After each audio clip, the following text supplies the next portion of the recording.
Hi everyone, in this video, I will tell you about dynamic input bar. You can do that using dynamic input, which is simply command line on your cursor. So here we have this dynamic input option on the command line, and you can activate it by clicking by this option. You can use a dyne mode system, so you can change the value of this dyne mode system variable. Now once this is active, go to any command and now click, and now you will find a slight difference. Now we have cursor with command line input here. So the same input command line seen directly on the cursor. With dynamic coordinate here, you can see that its coordinate display changes according to the movement of cursor. Now let's click at any point in the drawing area, and it's now reflecting a new value here. Now the cursor will show this distance value and also the angle value. As possible, it will show other values also, for example radius or the arc length depending upon the geometry. So for that simply type 100, and now we'll notice that value will be entered on the line field. Now simply press Tab key and the distance will be logged and the input field will jump to this angle value.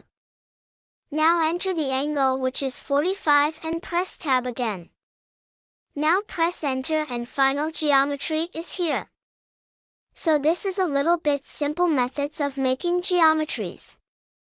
It's depending on the geometry. Now press Escape key. I will look other option. Now I will go to this polyline. Now I click at any point in the drawing area, look at the command line. On the command line we have some other extra options, for example arc, half width, length, undo, width. Now their options are also available on the dynamic input, and you can access these options simply pressing this down pointing arrow. So click this down pointing arrow as mentioned on this tooltip also here. Click on it, and now all those options are available as a list. I will select this width option and press Enter. Now let's change the starting width 10 unit and end width to 10 unit. Again press Enter. So now you can see that we can apply the same value directly from the command line. Once again, let's change width to 0.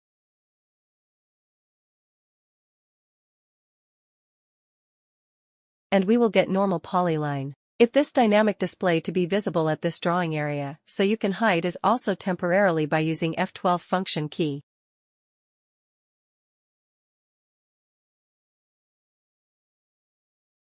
That option will hide temporarily. So this way you can use dynamic input option for bringing your command line direction the cursor, so that will decrease your dependency on the command line. But it's not a replacement for command line. So I will just click on this option once again to turn it off, as I prefer working with the command line only. Thanks for watching.